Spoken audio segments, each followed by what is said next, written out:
शुरू करिए। तो देखिए, सबसे पहले आज हम लोग बताएंगे सर कि हिंदी और इंग्लिश जो कि हमारे एग्जाम में 200 मार्क्स का वेटेज रखता है, उसका क्या रोल होता है हमारे पूरे के पूरे एग्जाम में, यह मार्क्स को कितना इफेक्टिव करता है और किस तरीके का स्ट्रेटजी हम अपनाते हैं तो सर हाई स्कोर कर पाएंगे। जैसे कि आपकी जानकारी के लिए बता दें, बहुत सारे ऐसे बच्चे यहीं से पढ़े थे, रिजल्ट्स भी हम अभी दिखाएंगे थोड़ी देर के बाद। बाकी आप YouTube चैनल पे जाके शॉर्ट्स वगैरह में देख सकते हैं। चैनल का नाम इंग्लिश बाय पवन सर है, तो शॉर्ट्स वगैरह में देखिएगा तो आपको पता चल जाएगा कि हाँ यहीं के बच्चे थे। और कुछ दिखा देते हैं सर, पहले आपको कहाँ गया, यहां से सर्च करेंगे।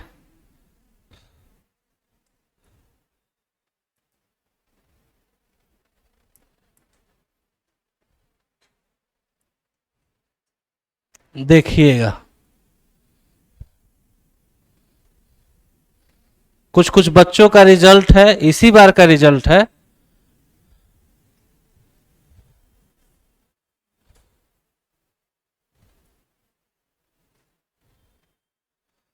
फिजिक्स केमिस्ट्री बायो के कंपैरिजन में इंग्लिश और हिंदी बहुत आसान होता है, बेहद आसान।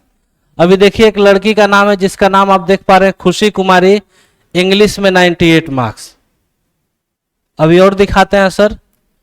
और अगर आप अच्छे से देखें सर तो यंशु कुमार है, नाम भी ऊपर दिख रहा होगा, ये रहा लड़का, इंग्लिश में 92 मार्क्स। फिर से देखिएगा पायल कुमारी, ये लड़की इस बार नीट की तैयारी कर रही, 88 मार्क्स। आगे देखते हैं विशाखा 90 मार्क्स, सन्नी कुमार 85 मार्क्स, अभिषेक नारायण 87 मार्क्स, साहिल शर्मा 89 मार्क्स, शाहिदीन परवीन 90 मार्क्स, और यह है सोनाक्षी रॉय 86 मार्क्स। बहुत सारे, सोनाली पांडे 86 मार्क्स, बहुत सारे ऐसे बच्चों का, खुशी कुमारी 86, यहाँ पे मुस्कान 88, बहुत सारा ऐसा रिजल्ट रहा, मणिशंकर 92 मार्क्स, बहुत सारा अभी नीचे भी है, तो इसको बाद में डिस्कस करेंगे। सबसे पहले हमारा ये फोकस होगा कि सर किस तरीके का हम स्ट्रेटजी अपनाएं कि हमारा भी कम से कम इंग्लिश लैंग्वेज में हमारा सर हाईएस्ट मार्क्स हो। तो उसको जानने के लिए सबसे पहला हमारा सर रोल प्ले करना है कि सर हम सिलेबस को अच्छे से जान लें कि सिलेबस कितने मार्क्स का पूछा जाता है, इसका क्या वेटेज होता है, कैसे कैसे यह रोल प्ले करता है। पहले दिन भी बताए थे, चूंकि आज ये फर्स्ट क्लास है इसीलिए हम सबसे पहले सिलेबस को ही डिस्कस करते हुए चलेंगे। सबसे पहला याद रखिएगा सर, इधर फोकस करिए आप सब लोग। सबसे पहले जब आपके हाथ में क्वेश्चन पेपर मिलेगा जो इंग्लिश का होगा, वह क्वेश्चन पेपर मिलता है तो दो पार्ट में डिस्ट्रीब्यूट होता है, और दो पार्ट में डिस्ट्रीब्यूट होने का मतलब सब लोग जानते हैं, अभी तक तो अननोन नहीं है सबसे, सब लोग जानते हैं कि सर सबसे पहले हमारे पास ऑब्जेक्टिव क्वेश्चन पेपर होता है। बात कर लें सर इंग्लिश का, तो इंग्लिश में हमारे पास 100 क्वेश्चंस गिवन होगा, 100 क्वेश्चन गिवन होगा, इसी 100 में से एनी 50, ये नहीं कहेगा कि सर इतना क्वेश्चन आपको बनाना है, 50 क्वेश्चंस बनाना है, आप कोई भी 50 क्वेश्चन बना सकते हैं, एज यू विश, आपका जो इच्छा करे उसको आप सेलेक्ट करके कोई 50 क्वेश्चन बना सकते हैं। तो इसमें से कुछ लोग का क्या होता है कि उनका अगर ग्रामर सेक्शन ठीक है तो ग्रामर से कुछ क्वेश्चंस को अटेम्प्ट कर लिए, और कुछ लोग का सर इंग्लिश बुक सेक्शन होता है अच्छा, तो बुक सेक्शन से अटेम्प्ट कर लिए। मेरा ऐसा कभी टारगेट नहीं रहता है कि आपका क्या अच्छा है क्या बुरा है, कोई डजेंट मैटर। जब आप एग्जाम हॉल में बैठेंगे तो सर एक वॉरियर की तरह, योद्धा की तरह बैठेंगे, और सामने वाला कोई भी क्वेश्चन दे, डजेंट मैटर, चाहे वह ग्रामर सेक्शन से हो या बुक सेक्शन से हो, हम सर सबसे पहले उसी क्वेश्चंस को अटेम्प्ट करेंगे।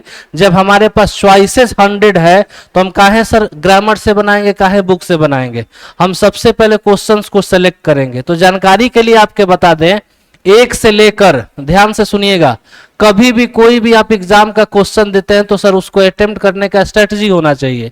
1 से लेकर 60 तक के जो क्वेश्चंस होते हैं आपके एग्जाम में, वह ग्रामर सेक्शन से होता है, ग्रामर सेक्शन से। और 61 से लेकर 100 तक का जो क्वेश्चन होता है इंग्लिश में, वह किस सेक्शन से होता है, तो आप बोलेंगे सर बुक सेक्शन से होता है। तो 100 क्वेश्चन आना है तो 60 क्वेश्चन यहाँ, 40 क्वेश्चन यहाँ, यहीं पे हो गया। अब जो लोग नहीं पढ़े रहते हैं उनको क्या है कि जल्दीबाजी लगा रहता है, एक नंबर से आंसर करेंगे सर, 10 तक बनाते बनाते में 3 से 4 क्वेश्चन गलत हो जाएगा, श्योर है।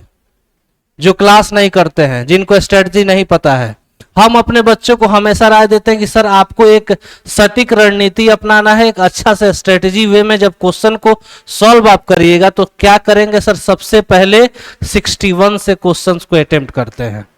बुक का क्वेश्चन है सर, बुक से क्वेश्चन कितना पूछना है सर, 40 क्वेश्चन पूछना है। अगर अच्छे से आप क्लास रेगुलर करके अटेम्प्ट करते हैं, रेगुलर क्लास करेंगे, एक आध क्लास तो मिस होना ही है। जैसे हम ही क्लास ले रहे हैं, शरीर का कोई मतलब ठीक तो है नहीं, कभी भी तबीयत खराब हो सकता है, कुछ भी हो सकता है, तो सर 1-2 क्लास मिस भी अगर हो जाए तो सर अगर मैक्सिमम क्लास को आप अटेंड करते हैं 80 से 90% क्लास को, तो सर इंग्लिश का जो आपका स्कोर होता है 40 क्वेश्चन में कम से कम सर 35 क्वेश्चन आप बना लीजिएगा, जो रेगुलर क्लास करेंगे। एमसीक्यूज का बात कर रहे हैं, बहुत आसान है, इतना आसान है कि सर हम फिजिक्स, केमिस्ट्री, बायो, मैथ्स के तुलना में सर कुछ भी नहीं है इंग्लिश, खास करके बिहार बोर्ड की इंग्लिश की बात करें तो सर 30 से 35 क्वेश्चन यहां बन जाएगा। अब हमारे पास 60 चॉइसेस है और 60 क्वेश्चंस में से हमको कोई ना कोई कितना बनाना है, 15 बनाना होता है। तो हम क्या करते हैं कि सिलेक्टिव टॉपिक्स को उठाते हैं, हम क्वेश्चंस को नहीं बनाएंगे, हम टॉपिक्स को बनाएंगे। तो हमने क्या करना है कि सर उस टॉपिक्स को पढ़ेंगे, जैसे टेंसेज हो गया, नाम सुने होंगे, वॉइस हो गया सर, और उसके बाद नरेशन हो गया, उसी तरीके से सर क्वेश्चन टैग हो गया, मॉडल्स हो गया, आर्टिकल हो गया। इस टॉपिक्स को जब 1 बाय 1 करके बनाइएगा तो सर 15 से 20 क्वेश्चन आप ग्रामर से इजीली बना लीजिएगा, और इस तरीके से आपका स्कोर ऑब्जेक्टिव में कितना हो जाएगा सर, 50 आउट ऑफ 50 हो जाएगा। आज जिस स्टूडेंट का ऑब्जेक्टिव में यानी एमसीक्यूज में 50 आउट ऑफ 50 स्कोर हो रहा है, उसका फाइनल एग्जाम में इंग्लिश में 90+ कोई नहीं रोक सकता है। क्योंकि कभी कभी बिहार बोर्ड क्या करता है, जल्दीबाजी के चक्कर में आपके ऑब्जेक्टिव्स के मार्क्स को वह काउंट करता है कि कितना नंबर आया, और उसके बाद से फाइनल में उसी तरह नंबर बैठा दिया जाता है। तो सबसे पहला काम, आने वाले जो 2-3 महीना हम लोग पढ़ेंगे, सबसे फोकस वे में कोई भी टॉपिक पढ़ेंगे सर, तो टॉपिक पढ़ेंगे तो इस 100 के लिए करेंगे कि किसी भी तरीके से हमारा स्कोर 50 आउट ऑफ 50 हो जाए। और इसके बाद हम लोग क्या करेंगे सर कि कोई भी टॉपिक्स पढ़े, उससे प्रोवाइडेड एमसीक्यूज क्वेश्चंस आपको दिया जाएगा, और उस एमसीक्यूज क्वेश्चंस को आप क्लास में बनाइए, या फिर पीडीएफ के थ्रू, या फिर बुक्स भी आपको 2-3 प्रोवाइड कर दिया जाएगा, मेरा अपना लिखा हुआ है, आपको दे दिया जाएगा, उसी से आप घर से बना के लाइएगा, क्लास में मैच करवाएंगे, देखा जाएगा। तो सर अब क्लास करिएगा तो पहले ही क्लास से 90% प्लस स्कोर आपका होने लगेगा इंग्लिश में। बाकी का हम नहीं जानते हैं, बाकी अगर अच्छा करना चाहते हैं तो एक बार हम अच्छे से सिलेबस को डिस्कस कर लेंगे। देखिए वही चीज लिखा गया है यहाँ भी, 60 क्वेश्चन सर कहाँ से, ग्रामर से, और 40 क्वेश्चन आपका कहाँ से, बुक से होना है। आगे जब बढ़िएगा सर तो बुक का जो यहाँ पे जो ग्रामर लिखा गया है, देखिएगा ये जो ग्रामर के सारे टॉपिक है 60 क्वेश्चन में, जरा अच्छे से ऑब्जर्व करके देखते रहिए कितने सारे टॉपिक्स यहाँ पे गिवन है। जब सारे टॉपिक्स को आप ऑब्जर्व करते हैं तो सबसे पहला टॉपिक आपके सामने यहाँ पे लिखा हुआ होगा सर, अच्छे से सुनते हैं sir, sentence and it's type. ये क्या हो गया, ये कैसे हटेगा सर? अच्छा एक बार हम देख लेते हैं। हाँ अब जरा देखिए सर, सेंटेंस आप लोग सुने हैं, सेंटेंस क्या होता है? अगर कोई जानता है तो बता सकता है सर, बताइएगा। ये लिखा गया sir sentence and it's type, बताइए। हाँ, अ ग्रुप्स ऑफ सेंटेंस, बैठ जाइए। और किसी को कुछ आइडिया है? A groups of word which makes complete sense is known as sentence. तो सबसे पहला टॉपिक ये रहा, आपके एग्जाम में 2 मार्क्स का क्वेश्चन पूछता है लेकिन डिफिनेशन नहीं, इससे क्या क्वेश्चन पूछा जाएगा? तो कहेगा सर एमसीक्यूज पूछा जाएगा। आपके इसके 5 टाइप्स होते हैं, इसको 1 बाय 1 करके डिस्कस करेंगे, और इसी 5 टाइप्स में से कोई एक क्वेश्चन दे देगा या फिर सेंटेंस दे देगा, कहेगा which types of sentence is this, और इस सेंटेंस का टाइप पूछेगा। और 4 ऑप्शंस होता है और सेंटेंस के टोटल टाइप्स होते हैं 5, और इसी में से कोई 4 ऑप्शन रहेगा, एक आंसर को आप मार्क करते हैं, 1 नंबर मिलेगा। पिछले साल यानी 2024 में और 25 में सर एक क्वेश्चन पूछा गया था, लेकिन उम्मीद है कि फाइनल एग्जाम में आपसे कम से कम 2 क्वेश्चन इससे पूछा जाता है। फिर आ जाते हैं बेसिक इंग्लिश ग्रामर। जैसे अभी हम लोग क्लास में नहीं आए थे तो कुछ लोग इज एम आर का बात कर रहे थे, तो वही बेसिक चीज हम लोग को पढ़ना होता है। इज क्या हुआ, आर क्या हुआ, वॉज क्या हुआ, वर क्या हुआ, ये सारी चीजों को पढ़ेंगे। पार्ट्स ऑफ स्पीच सुने होंगे sir, noun, pronoun, verb, adverb, preposition, conjunction, interjection, इन सारी चीजों को पढ़ेंगे सर। ये सर बचपन का टेंशन है, टेंस अभी भी आपका साथ नहीं छोड़ रहा है सर, सबसे बड़ा टॉपिक है। और कम से कम इससे वेटेज एग्जाम का कम से कम वेटेज होता है सर 10 से 12 क्वेश्चन पूछा जाता है। सबसे ज्यादा क्वेश्चन अभी तक पूछा जाने वाला ये टॉपिक है। और 2022 में क्वेश्चन पूछा गया था, सबसे ज्यादा 11 क्वेश्चन पूछा गया था 22 में, फिर 23 में पूछा गया, 24 में 10 क्वेश्चन पूछा गया, 25 यानी अभी जो हाल ही में एग्जाम हुआ है फरवरी में, उसमें सर 8 क्वेश्चन पूछा गया। तो अब 1-2 क्वेश्चन घट रहा है। आगे बढ़ लेते हैं। तो कंडीशनल सेंटेंस सुने होंगे। कंडीशनल सेंटेंस अगर नहीं जानते हैं तो बताते हैं। वैसा सेंटेंस जिसमें हम कोई शर्त दे देते हैं। जैसे कि आप क्लास में पढ़ाई करते हैं तो टीचर आपको क्या बोलता है कि यदि तुम अच्छे से पढ़ाई करोगे तो एग्जाम पास कर जाओगे। कंडीशन क्या हुआ, आपका पढ़ाई करना, तो उसका रिजल्ट निकलेगा क्या, पास होना। अगर मान लीजिए सुबह का समय है, आपने सुबह जागा और सुबह जागने के बाद सर ऐसा कुछ क्लाउडी देखे, तो आपको लगा क्या कि यदि आज बारिश होगी तो मैं स्कूल नहीं जाऊंगा या फिर कोचिंग नहीं जाऊंगा। इसका मतलब उसमें कंडीशन क्या हुआ, बारिश का होना। कभी कभी आपको किसी से गुस्सा जाते होंगे, तो जब तक तुम फोन नहीं करोगे तब तक हम खाना नहीं खाएंगे, याद है। तो जब फोन करना और खाना खाने वाले में भी कंडीशन होता है कि जब तक सामने वाला व्यक्ति का फोन नहीं आएगा तब तक आप खाना नहीं खाएंगे। इसका हर साल 2 मार्क्स का ऑब्जेक्टिव क्वेश्चंस पूछा जाता है। मॉडल्स आप नाम सुने होंगे, जिसमें हम लोग can, could, may, might, shall, should, would, will, ये सब का सब इसमें पढ़ा जाता है सर। वॉइस सब लोग नाम सुना होगा, लेकिन सर नरेशन भी सब लोग नाम सुने होंगे सर। आगे देखिएगा, यहाँ पे लिखा गया सब्जेक्ट वर्ब एग्रीमेंट। ये सब सीबीएसई वाले जो 10th के होंगे वो जानते होंगे, बिहार बोर्ड वाले नहीं जानते होंगे। अगर कुछ जानते होंगे तो बता सकते हैं। Subject verb agreement, subject verb agreement बताइएगा सर क्या होता है। जो बिहार बोर्ड से 10th पढ़े हैं, सीबीएसई वालों को तो पता होगा, उसमें सिलेबस में भी है, एक बार सुन लीजिए। सब्जेक्ट और वर्ब, वर्ब का मतलब क्या हो गया सर, कहेगा सर वर्ब का मतलब तो एक्शन होता है। सब्जेक्ट का मतलब होता है डूअर, यानी करने वाला व्यक्ति। यानी सपोज करिए कि यदि मैं पढ़ा रहा हूं, मैं अगर कहूं कि पवन सर इंग्लिश पढ़ा रहे हैं, देखिए सेंटेंस के माध्यम से अपना नाम भी बता दिए। पवन सर इंग्लिश पढ़ा रहे हैं, तो कहिएगा सर इस सेंटेंस का डूअर क्या हुआ, सब्जेक्ट क्या हुआ, तो आप बोलेंगे पवन सर। इसका एक्शन क्या हुआ, तो कहिएगा सर पढ़ाना एक्शन हो गया, यानी वो वर्ब हो गया सर। अब इसका कहने का मतलब कि सब्जेक्ट के साथ वर्ब का एग्रीमेंट, एग्रीमेंट का मतलब समझ रहे हैं, सहमति, ठीक है ना सर। अब मान लेते हैं कि जब भी हम कोई रूम लेने जाते हैं, आप भी हॉस्टल में जाते हैं, तो वार्डर का या फिर रूम ऑनर का कुछ एग्रीमेंट होता है। अगर उस एग्रीमेंट को हम फुलफिल करेंगे तो हम वहां रहेंगे, अदरवाइज वहां हम रहने के हकदार नहीं है। कभी कभी ऐसा होता है, इसी रूम को लिया होगा तो रूम ऑनर के साथ हम लोग का कुछ क्या हुआ होगा, एग्रीमेंट हुआ होगा कि आपको इतना से इतना बजे तक रहना है। तो सब्जेक्ट का वर्ब के साथ कुछ एग्रीमेंट होता है, इसी चीज को पढ़ना होता है। ये भी बहुत आसान सा टॉपिक होता है। इसका वेटेज होता है सर 5 से 6 क्वेश्चन का। अब आइए सर लास्ट में 10वां नंबर टॉपिक हमने लिखा है क्वेश्चन टैग।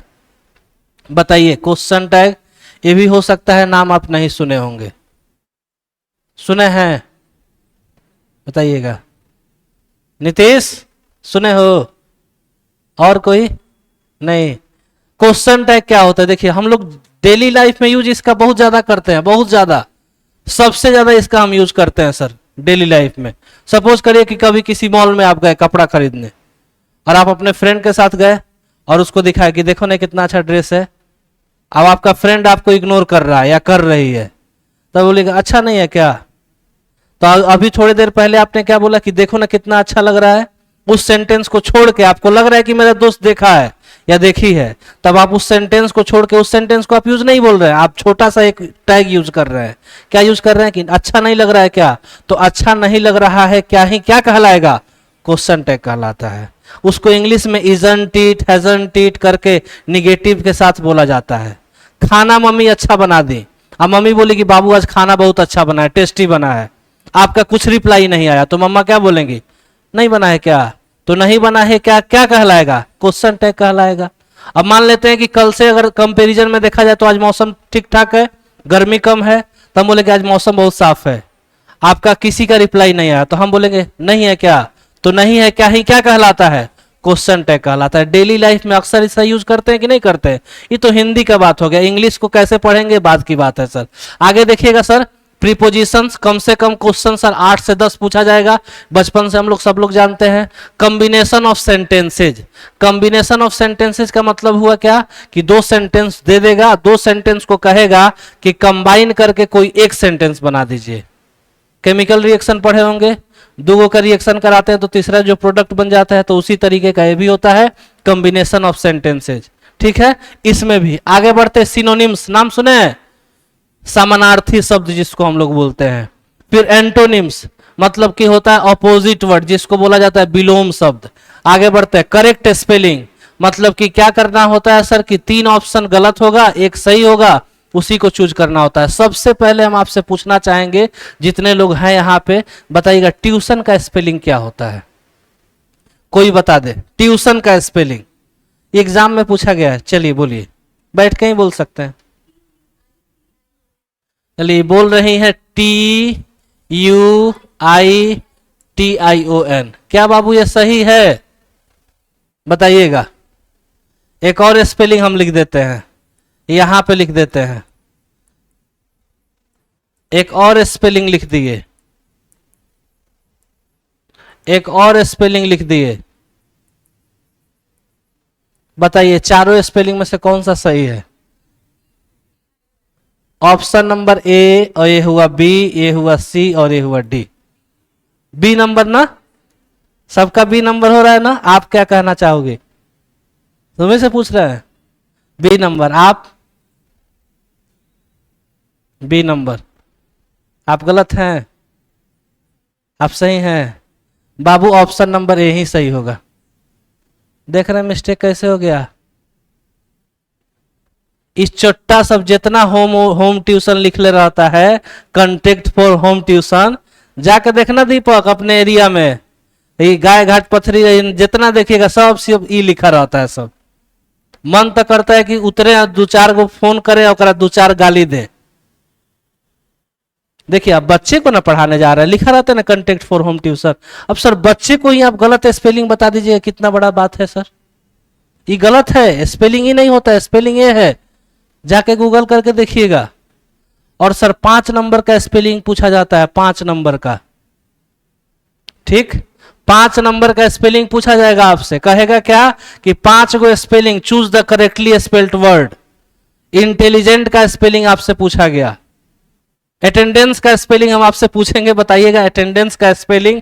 अभी रुक जाइए, आप अपने दिमाग में रखिएगा, हम आपसे पूछना चाहेंगे सर अटेंडेंस का स्पेलिंग क्या होगा। हम यहां लिख रहे हैं ऑप्शन नंबर ए पूछा गया है, option number B, option number C, option number D. चलिए नजर बदले तो नजारे बदल गए, किस्ती ने रुख मुड़ा तो किनारे, ये भी एग्जाम में पूछा गया है। बताइए क्या होगा, बी नंबर, ये है ये बी है, बी नंबर, सोच लीजिएगा, सोच के बोलिएगा।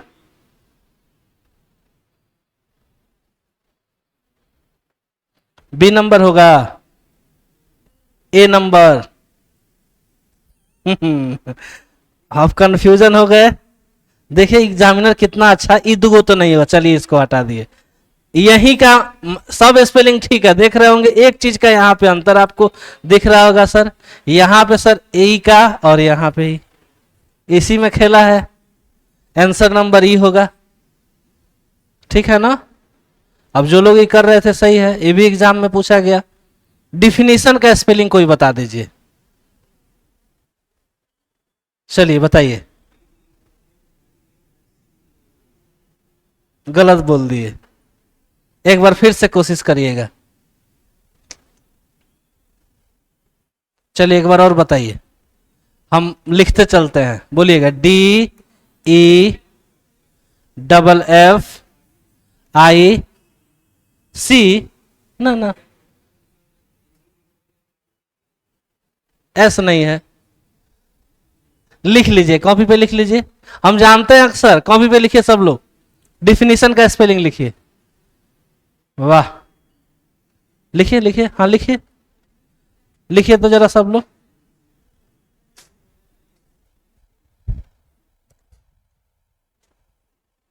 गलत है, देखें आपका कॉपी, गलत है।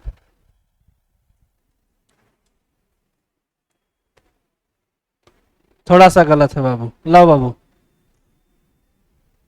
गलत है, देख लीजिए, सब स्पेलिंग पूछा हुआ है, गलत है, गलत है, गलत है, गलत है रे बाबू। सही लिखा है कि स्पेलिंग गलत, वहीं तो गलत हो जा रहा है, गलत है।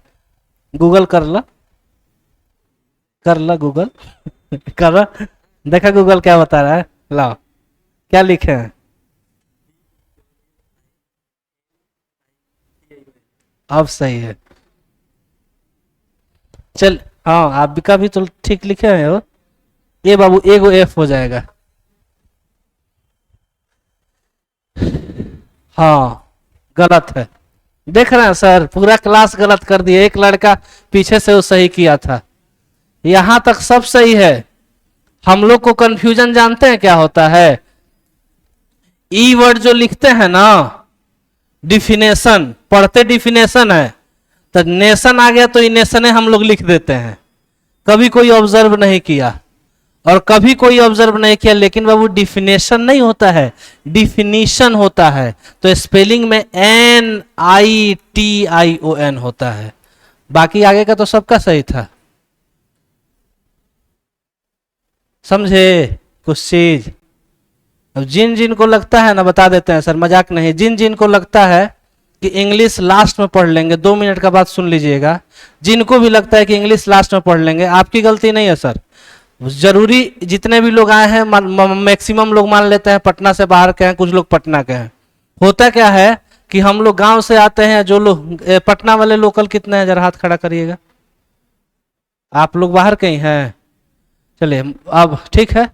होता क्या है सर कि पटना वालों का बात नहीं, जो गांव से आते हैं लोग, उनको क्या होता है कि पटना आए, पटना आए पढ़ने के लिए, तो माइंड सेट एक ही चीज रहता है, एक तो IIT और दूसरा नीट, सब लोग यही तैयारी करता है। इंटरमीडिएट में हम भी जब पास आउट हुए थे, तो हम 1 साल 2 साल IIT का तैयारी किए थे, ठीक है, और इत्तेफाक से फैमिली कंडीशन उतना अच्छा नहीं रहा, तो बीटेक वगैरह नहीं कर पाए, छोड़ दिए। बनने का सपना जब बच्चा इंटरमीडिएट में रहता, अगर मैथ्स स्ट्रीम का है तो उसका बनने का सपना होता है इंजीनियर, और बायो स्ट्रीम का है तो डॉक्टर बनने का सपना होता है। और इस बीच में क्या करते हैं बच्चे की, उसी फिजिक्स केमिस्ट्री बायो मैथ्स पे पूरा जी जान लगाकर मेहनत करते हैं।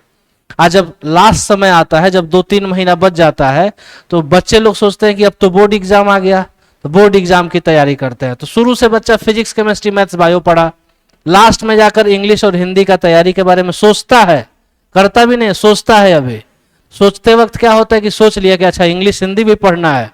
अब उसमें जो सीरियस बच्चे होते हैं, जो बहुत ज्यादा डेडिकेशन के साथ पढ़ाई करते हैं, मेहनत करते हैं, वे लोग क्या करते हैं, कहीं से ऑनलाइन कोर्स लिया, किसी का क्लास ज्वाइन किया, पढ़े, दिल लगा के पढ़े, उनका हो गया, 90 के आसपास नंबर ले आते हैं। अब इसमें क्या होता है कि जो बीच वाले लोग होते हैं, जिनका अच्छा भी बहुत अच्छा ग्राफ नहीं होता है, अच्छा से पढ़ नहीं पाते हैं, वो लोग क्या करते हैं, वो कोई भी सजेस्ट कर देता है कि लास्ट में ज्वाइन कर लेना। हमारे ही पास बच्चे जब क्रैश कोर्स के लिए आते हैं, एक दिन में आप विश्वास नहीं करिएगा, हम खड़ा होकर लगातार बोलते जाते हैं, पढ़ी हैं 3-3 चैप्टर 4-4 चैप्टर धक्का-धक खत्म करते हैं। किस लिए बाबू? प्रेशर के वजह से। अब उसमें क्या होता है कि बच्चा अगर अच्छा से पढ़ा तो ठीक, अच्छा से नहीं पढ़ा तो हमको भी मतलब नहीं है, आप पेमेंट दे दिए, बाकी आप भाड़ में जाइए, उससे हमको क्या मतलब। सो सच्चाई है सर। आप देखिएगा पटना में कितने टीचर आपको पर्सनल अटेंशन से देखते होंगे, क्लास निकलने के बाद कोई नोटिस नहीं, सारा मामला यहीं का है। लेकिन सर हम लोग का ऐसा, मेरा ऐसा कभी मानना नहीं रहता है जो बच्चे डेडिकेशन के साथ पढ़ते हैं या हमसे पढ़ते हैं तो हम एक एक बच्चे पे पर्सनली ध्यान देंगे कि भाई आपका अगर नंबर कम आ रहा है तो काहे नंबर कम आ रहा है, इस पर भी विशेष हम ध्यान देते रहते हैं। तो अब क्या होगा कि सर लास्ट में अगर ज्वाइन करिएगा तो सिलेबस जल्दीबाजी में टीचर खत्म तो कराएगा ही, पैसा दिए हैं ना, अगर खत्म कराया तो मुंह से बहुत अच्छा अच्छा भजन निकलता है टीचर के लिए, लोग देते भी हैं, सुने भी हैं। तो ऐसा काम नहीं होगा सर। अगर मान लेते अभी से हम लोग स्टार्टिंग से पढ़ते हैं ना सर, तो सर हम बता देते हैं कि सर इंग्लिश में और आपका पूरा का पूरा हिंदी, ये दोनों पेपर जो है ना सर 100% कंप्लीट होगा। 100% कंप्लीट मतलब कि एक भी पार्ट छूटना नहीं है। इसमें हिंदी भी हो गया, पूरा स्टोरी ग्रामर सब कुछ A to Z हम कंप्लीट करवा देंगे, किसी भी तरीके से कंप्लीट करवाए। और अभी से पढ़ने का मतलब कि सेंटअप एग्जाम से पहले आपका कोर्स कंप्लीट। अब सेंटअप एग्जाम अक्टूबर नवंबर में होता है, 1 महीना समय बचेगा। इसी क्लास में हम लोग बैठेंगे, 2-2 घंटा का क्लास होगा, आधा का धक हमको पूरा सब चीज याद है। जब क्लास में हम पढ़ाना शुरू करेंगे तो हमको पोएम का लाइन बाय लाइन, बचपन में हम लोग नहीं रखते थे twinkle twinkle little star how I wonder what you are, उसी तरीके से हमको पूरा का पूरा लाइन पोएम का याद है, पूरा का पूरा लाइन स्टोरी का याद है। हम लोग कहानी के एक बार में हम 10 चैप्टर खत्म कर देंगे, एक दिन में 10 चैप्टर रिवीजन के तौर पे। जब पढ़े रहेंगे तब रिवीजन होता है, बिना पढ़े तो रिवीजन होता नहीं है। तो उस तरीके से करेंगे अगर अभी से पढ़ते हैं तब। आगे देख लीजिएगा सर अगर अच्छे से ही सारी चीजों को, तो यहाँ पे देखेंगे 1 वर्ड सब्स्टिट्यूशन, हिंदी में सुने होंगे, अनेक शब्दों के लिए एक शब्द, इसी को बोला जाता है सर। आइए देखिएगा, आपका ये बुक होता है रेनबो पार्ट 2 और स्टोरी ऑफ इंग्लिश, 2 किताब है। यहाँ पे 2 किताब का फिगर दिया होगा, यही बुक हमको 2 पढ़ना है। आगे देखिएगा सर सब्जेक्टिव में, तो सुनिए क्या होता है। आज फिर से हम वही बात बोलेंगे जो उस दिन बोले थे सर। 50 नंबर का जब हमारा खत्म हो गया उधर ऑब्जेक्टिव में, तो सबसे पहला एस्से राइटिंग आता है सर 8 मार्क्स का। पिछले साल हम अपना बुक दिए थे गेस पेपर, उसमें हम 10 गो एस्से सेलेक्ट करके दिए थे, और 10 गो में से 1 गो एस्से हर साल लड़ता है, आपके एग्जाम में भी लड़ जाएगा, एकदम 100% बोल रहे हैं। इसको याद करिएगा कि सर कुछ बात बोले थे। उसके बाद आता है सर लेटर और एप्लीकेशन। लेटर और एप्लीकेशन दोनों में से कोई एक पूछता है, इसका वेटेज होता है बाबू 5 मार्क्स का। आगे देख लेते हैं। फिर हुआ सर लाइन एक्सप्लेनेशन, कहां से, तो कहिएगा प्रोज सेक्शन से। प्रोज सेक्शन का मतलब होता है जिसमें स्टोरी वगैरह का पार्ट होता है, तो इसका कितना वेटेज होता है, तो कहिएगा 4 मार्क्स। टोटल चैप्टर प्रोज में कितने हैं पता है सर, 11 चैप्टर्स है, और 11 चैप्टर्स में से कोई 4 लाइन्स हमको क्या करेगा, उठा के दे देगा और कहेगा उस लाइन को एक्सप्लेन करिए। अब जो जल्दीबाजी में खत्म करेगा, जो जिस तरीके से खत्म करेगा उसी तरीके का आउटपुट मिलेगा। हम लोग धीरे धीरे पढ़ेंगे तो क्या होगा कि एक एक चीज बताते जाएंगे कि अच्छा अगर ये चीज आएगा तो समझ जाइएगा कि इस चैप्टर का लाइन है। लाइन आप पहचानने का तरीका सीख गए, लाइन आप पहचान लीजिएगा तो आप इंग्लिश में लिखिएगा कि दिस, आ जाओ बैठ जाओ, this line has been taken from this chapter, इस चैप्टर से इस लाइन को लिखा गया है। Which has been written by this writer, इस राइटर के द्वारा लिखा गया है। इस तरीके से आप लिखते हैं तो इसके लिए बाबू इसको 4 मार्क्स आपको देता है। उसी तरीके से पोएट्री आता है, तो यहाँ पे देखेंगे सर पोएट्री में पोएम है, टोटल कितना चैप्टर है सर, इसमें 10 चैप्टर्स है सर, 10 चैप्टर यहाँ और 11 चैप्टर यहाँ, टोटल कितना हुआ बाबू, तो कहते हैं सर 21 चैप्टर्स, 21 चैप्टर बुक का। उधर कितना लिखे थे, 15 चैप्टर, तो कितना हो गया 36 चैप्टर अभी तक हमको टॉपिक पढ़ना है इंग्लिश वगैरह में। आगे देख लेते हैं। शॉर्ट क्वेश्चन आंसर बाबू आपसे पूछा जाएगा 10, आंसर देना है कोई 5, एक क्वेश्चन 2 नंबर का, वेटेज हुआ 10 मार्क्स। ये कहां से सर, ये भी आपके प्रोज और पोएट्री से मिला के 10 क्वेश्चन कोई दे देगा, उसको क्लास में हम सिखाएंगे आंसर कैसे राइट करना है। सर आंसर मान लीजिए कि आपसे जो बुक का पूछा तो ठीक है, अगर बुक से बाहर का दे दिया तो बना के कैसे लिखेंगे, बात बनाना आता है, हाँ तो बात कैसे बनाया जाता है, ठीक है, वो तरीका भी सीखा जाएगा सर। लॉन्ग क्वेश्चन आंसर आज फिर से बता देते हैं सर, 6 क्वेश्चन सर आपसे पूछा जाएगा, इस 6 में से बनाना है कोई 3, एक क्वेश्चन 5 नंबर का, वेटेज कितना मार्क्स हुआ सर, 15 मार्क्स। और आज फिर से क्लास में बता देते हैं, अगर इस 6 क्वेश्चन में से 3 क्वेश्चन आपको बनाना है और 15 मार्क्स का ये क्वेश्चन होता है, इसके लिए हम कहिएगा तो हम गुलामी खटने के लिए तैयार हैं। अगर ये क्वेश्चन हम दे दिए, हम भी 3 क्वेश्चन देंगे, ऐसे पिछला बार हम 4 गो क्वेश्चन दिए थे। इसमें से बाबू हम इस बार हम कोशिश कर रहे हैं कि 3 क्वेश्चन दें और 3 में तीनों लड़ जाए। हर साल लड़ता है, इस बार भी लड़ेगा। अगर नहीं लड़ेगा तो जितना आप पेमेंट दिए होंगे पूरा का पूरा पेमेंट सच सम्मान आप आइएगा और अपना वापस लेकर जाइएगा, ठीक। और नहीं अगर लड़ा तो आपका जूता मेरा सर। अब इससे बड़ा क्या बोल सकते हैं? मजाक नहीं कर रहे हैं, ये सच्चाई है। हम अपने सब्जेक्ट को लेके कॉन्फिडेंस नहीं रहते, हम हमेशा हमको ओवर कॉन्फिडेंस रहता है। लोग कहते हैं ओवर कॉन्फिडेंस ठीक नहीं है, सिर्फ इसी में, बाकी चीज में तो ओवर कॉन्फिडेंस हम नहीं लेते हैं, ठीक है ना। तो यहां भी सर हम आपको दे देंगे, आपका काम खत्म हो जाएगा सर। देखिए सर, इंटर में सब 10th में आप थे तो सर पैसेज 20 मार्क्स का पूछता था, सीबीएसई बोर्ड भी और बिहार बोर्ड भी पूछता था ना। हाँ, लेकिन यहां पे देखिए कितने मार्क्स का है, 4 मार्क्स का। मामला गड़बड़ा जाता है। 20 नंबर बिहार बोर्ड में 10th में बिना पढ़े आ जाता है, सीबीएसई में भी बिना पढ़े आ जाता है 20 मार्क्स। पैसेज तो एटलीस्ट सबको बनाने आता ही होगा, लेकिन सर इंटर में 4 मार्क्स का देता है। एग्जाम में क्वेश्चन अगर अच्छा से अटेम्प्ट नहीं हुआ तो कुछ लोग कहते हैं कि हम बिना पढ़े कर लेंगे 10-15 नंबर। उनको पता हुआ कि 10-15 नंबर पैसेज पूछता है, लेकिन ऐसा कुछ भी नहीं है। इंटर में केवल पैसेज का वेटेज है मात्र और मात्र 4 मार्क्स। अगर कंपैरिजन करिएगा तो सर जमीन आसमान का अंतर है, 5 गुना ज्यादा ये क्या हो जाता है, डिफिकल्ट हो जाता है पेपर। तो अब अच्छे से अगर ऑब्जर्व करिएगा तो सर पढ़ने के लिए इतना पढ़ना है। दिखाए ना सर, कितना चैप्टर हो गया, 36 चैप्टर हुआ, ग्रामर और बुक मिला के हुआ ना 36 चैप्टर पढ़ने वाले के लिए है। और नहीं पढ़ने वाले के 6 चैप्टर नहीं है, ये पढ़ने वालों के लिए है जो पढ़ना चाहते हैं। नहीं पढ़ने वालों को करिया अक्षर भैंस बराबर, करिया कुछ दिखेगा तो उसको भैंसे लगेगा। भोजपुरी में ही कहावत है एगो, सुने है ये कहावत? ना सुने हैं तो ना सुने होंगे तो हम सुना दिए, करिया अक्षर भैंस बराबर होता है, ये भोजपुरी में कहावत है सर। तो इस तरीके से हमारा ये टोटल सिलेबस रहा सर।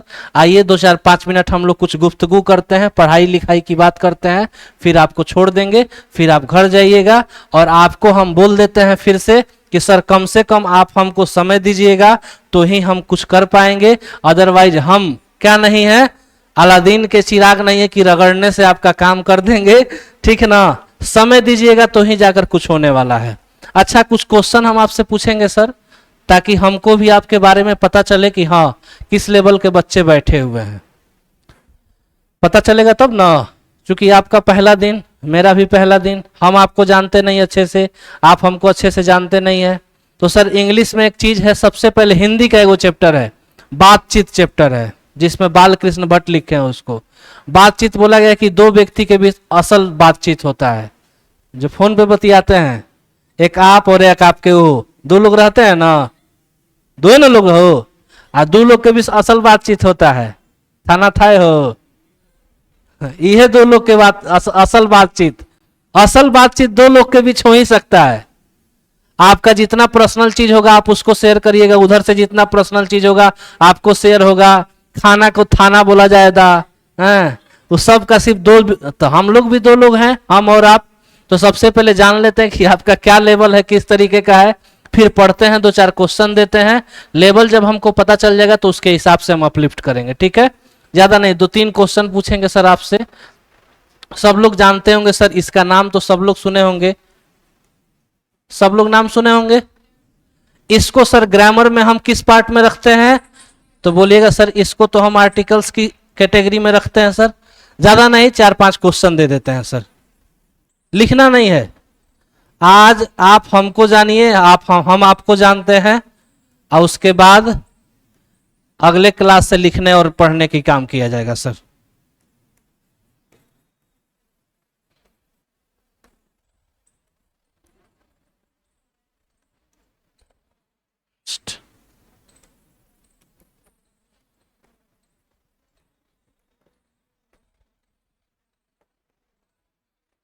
चलिए हम आपसे पूछेंगे, बताइएगा, ठीक। बिहार बोर्ड में इसी बात पे एगो कंट्रोवर्सी हुआ था, ठीक, यही टॉपिक पे। उसका सब्सक्राइबर है 4 लाख, मेरे यूट्यूब पे 2000-2500 सब्सक्राइबर होगा। मेरे यहाँ टेस्ट था, टेस्ट समझ रहे हैं ना, टेस्ट तो हम बोले थे बच्चा को कि बाबू आर्टिकल का टेस्ट होगा, तो 2-4 गो बच्चा ऑब्सेंट था, उसको नहीं पता था। तो रात में नोटिफिकेशन गया तो 2-4 बच्चे का कॉल आया कि सर हम तो पढ़वे नहीं किए, कैसे होगा। हम बोले यूट्यूब पे सर्च करना ये टॉपिक, आप बाई पवन सर लगा देना, हो सकता है कि तुमको मिल जाए।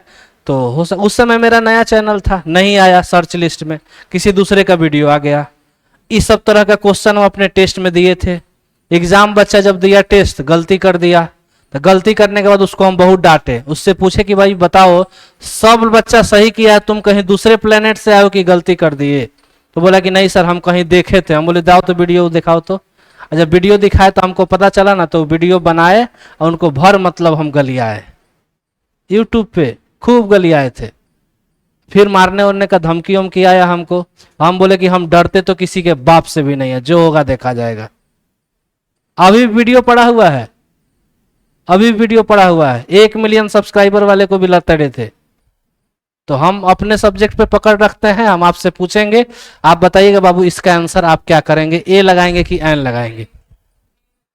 कितने लोग ए लगा रहे हैं, हाथ खड़ा कर दीजिएगा, हम आपका चेहरा देखना चाहेंगे। चलिए ठीक है, एन वाले लोग जरा हाथ खड़ा करें। अच्छा कुछ लोग हैं, दोनों लगा दिए सर। इसमें बताइएगा। अच्छा लगेगा और नहीं भी लग सकता, याद रखिएगा। आइएगा, लगेगा, ए लगेगा, लगा दें, एन लगेगा, सोच के बोलिएगा। ए लगा दे, चलिए ठीक है, बाकी आप अपना देख लेंगे। अम्ब्रेला लिखा गया क्या, वेरी गुड, एन अम्ब्रेला। यहां पे देखिए क्या लगाइए, एन ऑनेस्ट ना, चलिए एन ऑनेस्ट लग गया। यहां देखिएगा, लगेगा नहीं लगेगा, चलिए इसमें, चलिए सर एन लगा दी, इसमें एन, चलिए सर एन लगा दी। कुछ लोग कह रहे हैं नहीं लगेगा। अच्छा इसमें ए लगेगा, चलिए इसमें ए भी लगेगा। सबसे बड़ा बात है सबका गलती है, कुछ सही है कुछ गलत भी है। सही वाले को पहले देख लेते हैं। आइए, सबसे बड़ा बात है बाबू उस वर्ड का मतलब समझिएगा। हमने यहां लिखा ए और फिर हमने लिखा एन, इसका मतलब होता है बाबू एनी वन। एनी वन का मतलब समझते हैं, कोई एक, कोई एक। जैसे मान लेते हैं हम बोले कि I have a phone, I have a phone अगर हम बोल रहे हैं, इसका मतलब यह है कि मेरे पास फोन है, लेकिन वह कौन सा फोन है, किस कंपनी का फोन है हमको पता नहीं है। उसका नंबर क्या है, उसका सेट क्या है, उसका मॉडल नंबर क्या है, इस सब चीज का इंफॉर्मेशन नहीं है। बेसिकली इसका मतलब होता है एक, लेकिन कोई भी एक हो सकता है। समझ में आया। जैसे मैं बोलूं कि आई एम अ टीचर, तो कहेगा सर प्लैनेट पे तो बहुत सारे लोग टीचर हैं पटना में, लेकिन उन टीचर में से कोई एक टीचर ऐसे भी हैं जिनका नाम क्या है, पवन सर है। बात समझ में आया। तो इसका मतलब सर एनी वन हुआ। इसका मतलब वन का मतलब होता है एक। एक का मतलब जब हुआ बाबू तो आपको पता होगा कि सर एक का मतलब होता है सिंगल। इसका मतलब कि इसका यूज हम हमेशा किसके साथ करेंगे, सिंगुलर के साथ करेंगे। अच्छा कि जब हम इसका यूज सिंगुलर के साथ कर रहे हैं, सिंगुलर का मतलब याद रखिएगा एक के लिए। अच्छा सिंगुलर के लिए एक जब उसकी संख्या, जैसे हम बोल रहे हैं कि आई हैव अ फोन, इसका मतलब यह हुआ कि मेरे पास एक फोन है। एक फोन की बात कर रहे हैं, इसका मतलब यह हुआ कि सर आप उस फोन की बात कर रहे हैं जो आपके पास एक कोई फोन है और आप उसको क्या कर सकते हैं, काउंट कर सकते हैं। कोई 2-2 3-3 फोन लेकर चलता है, नहीं चलते हैं लोग सर। तो अब इसका मतलब कि सर सिंगुलर के लिए तो हम यूज करेंगे। और दूसरा बात हमने क्या बोला बाबू, काउंटेबल। काउंटेबल का मतलब क्या हुआ, जिसको हम गिन सकते हैं। तो जिसको गिनेंगे उसी के साथ हम ए और एन का यूज करेंगे। पहला शर्त क्या है कि वह क्या होना चाहिए, सिंगुलर होना चाहिए। यहां देखिए क्या लिखा गया है, एप्पल्स, एप्पल्स। तो एप्पल्स एक है कि एक से ज्यादा है, इसका मतलब ए और एन का यहां पे यूज करना गलत था। आगे बढ़ते हैं। यहां लिखा गया ऑयल, ऑयल बाबू यह अनकाउंटेबल नाउन हुआ। तो अनकाउंटेबल, काउंटेबल की हम बात कर रहे हैं। ए और एन का यूज कहां करेंगे, काउंटेबल के साथ, जिसको गिन सकते हैं। लेकिन क्या ऑयल को गिनना पॉसिबल है, नहीं कर गिन सकते हैं, तो इसीलिए यहां पे ए और एन का यूज नहीं किया गया। आगे देखेंगे सर इंक लिखा गया है, इंक को भी काउंट नहीं किया जा सकता है, इसीलिए यहां कोई आर्टिकल का यूज नहीं होगा। इतना चीज क्लियर हुआ सर। आगे बढ़िएगा। यूनिवर्सिटी को जब आप लिखेंगे तो कुछ इस तरीके से इसको लिखना होगा। यूनिवर्सिटी, ऐसे लिखिएगा। जब यूनिवर्सिटी लिखिएगा तो बाबू पहला अक्षर क्या आ गया, य आया। य हिंदी में इसको हम बोलते हैं कॉन्सोनेंट, यानी कॉन्सोनेंट साउंड होने के वजह से एन का यूज करना नहीं सही होगा। क्या यूज करना सही होगा बाबू, ए यूज करना सही होगा। इसको जब आप लिखिएगा तो कुछ इस तरीके से लिखाएगा, यह भी पहला अक्षर यह जैसा आ रहा है, यह भी क्या हो जाएगा, तो कहिएगा सर इसको भी हम ए कैटेगरी में रखेंगे। अम्ब्रेला यानी कुछ इस तरीके से लिखाएगा, यानी अ लिखा गया तो ये साउंड कैसा आया, तो आप बोलेंगे सर वॉवेल साउंड आया, तो वॉवेल साउंड की वजह से एन लिखना बिल्कुल क्या था, सही था। अब जरा बोर्ड पे ध्यान दीजिए, ये लिखा गया ऑनेस्ट। ऑनेस्ट का मतलब क्या होता है, ईमानदार होता है। पढ़ते ऑनेस्ट हैं तो इसी वजह से आपने यहां पे क्या लगा दिया, एन लगा दिया, लेकिन ये गलत हो गया। एन यहां नहीं लगेगा, यहां पे कुछ भी नहीं लगेगा। ए और एन का यूज सर बोल रहे हैं कि सर सिंगुलर काउंटेबल, ये सब के सब क्या था, तो कहेगा सर जी ये नाउन था सब के सब, और नाउन के लिए ही हम क्या यूज करते हैं, ए और एन का। लेकिन सर ऑनेस्ट वर्ड जो है क्या यह नाउन है, क्या है, एडजेक्टिव है। एडजेक्टिव समझ रहे हैं, एडजेक्टिव जैसे मैं बोलूं कि आई एम फैट, तो फैट क्या हो जाएगा, एडजेक्टिव हो जाएगा, ठीक है ना सर। अगर मैं बोलूं सी इज ब्यूटीफुल, तो ब्यूटीफुल क्या वर्ड हो गया सर, एडजेक्टिव हो गया। मैं बोलूं कि सर आई एम ऑनेस्ट, तो ऑनेस्ट क्या हो जाएगा, एडजेक्टिव हो जाएगा। तो एडजेक्टिव के लिए आर्टिकल का यूज नहीं करते हैं, किसके लिए करते हैं, नाउन के लिए करते हैं। इसीलिए यहां पे एन भी लिखना सही नहीं था। अगर मान लेते हैं सपोज करिए यहां पे अगर हम लिख देते हैं ऑनेस्ट और फिर से लिखते बॉय, तो कहते सर बॉय तो आया हुआ, इसका मतलब नाउन है। अब नाउन है तो क्या यूज करेंगे, आर्टिकल यूज करेंगे, और साउंड इसका ऑनेस्ट आ रहा है तो क्या लिख देंगे सर, एन लिख देंगे। पढ़ने वाले के लिए बहुत कुछ है। देख रहे हैं कहां कहां गलती आप कर रहे थे, ऐजा के हुआ 110% एकदम, मतलब कि बिल्कुल 110% ही सही हुआ। समझ में आया। क्वेश्चन सर 4 नंबर का आर्टिकल पूछता है, 4 मार्क्स का। एग्जाम में जब बैठिएगा तो कहां आप गलत कर रहे हैं कहां सही कर रहे हैं आपको पता नहीं चलेगा। एक पिछले साल की लड़की, खुशी नाम था, बहुत पढ़ती थी, जानती थी ना। बायो का पेपर हो गया विकलांग, बायो का पेपर विकलांग होने का मतलब बायो का पेपर गड़बड़ा गया। खूब आके बैठ के रोई बेचारी। कोई 1 साल 2 साल पढ़े या बायो का पेपर खराब हो जाए, फर्स्ट डे शायद उसका बायो ही था, हो गया पेपर खराब, बैठ के लोग रोने लगे। कब, जब आंसर मिलाया गया तब। एग्जाम हॉल में से निकलने के बाद सबको लगता है कि मेरा पेपर बहुत अच्छा हुआ है। जाके उनसे मिलिए ना जो कहते थे कि हर एग्जाम के बाद फोन करने के बाद बात करने के बाद, कैसा हुआ पेपर, बहुत अच्छा हुआ सर, एकदम 90+ आ रहा है सर। बाद में आया 48 नंबर, 42 नंबर, 46 नंबर। एगो दूगो लड़की तो इंग्लिश में फेल हो गई, प्रीति फेल हो गई इंग्लिश में, जो मेकअप करके आती थी, याद है, हाँ इंग्लिश में फेल। क्रैश कोर्स में पढ़ने आई थी, हम बोले क्रैश कोर्स में पढ़ोगी तो क्रश हो जाएगा तुमको, क्रैश कर गई खुद है। केमिस्ट्री में भी बेचारी का लग गया।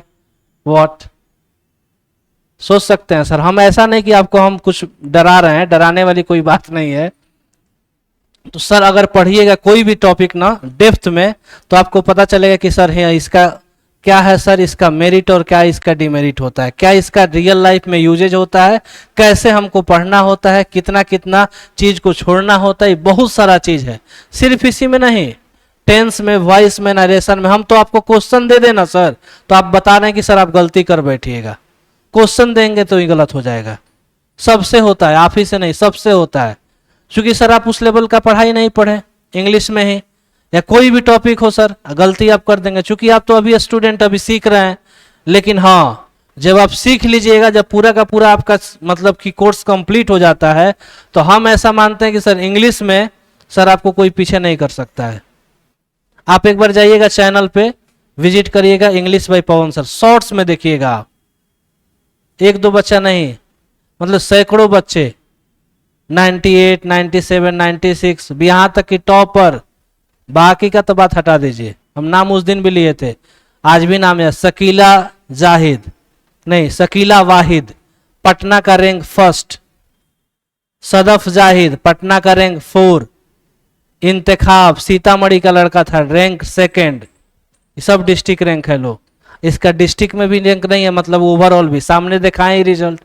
इस तरीके का रिजल्ट होता है। इंग्लिश स्कोरिंग सब्जेक्ट है, ठीक ना। इंग्लिश 99 नंबर भी आया है इंग्लिश में, दिखा दें 99 नंबर भी है इंग्लिश में। इंग्लिश में सर हमारे यहां से 99 नंबर भी लोग लाए हैं और यहीं के बच्चे थे।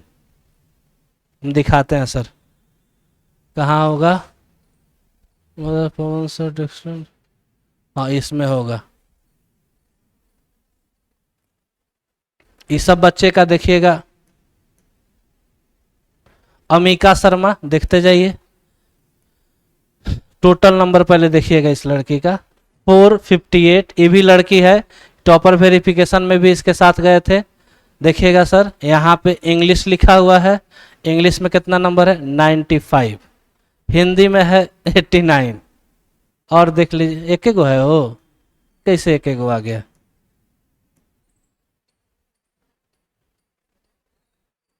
इसको बंद कर दो छोटू, रिकॉर्डिंग ऑफ कर दो।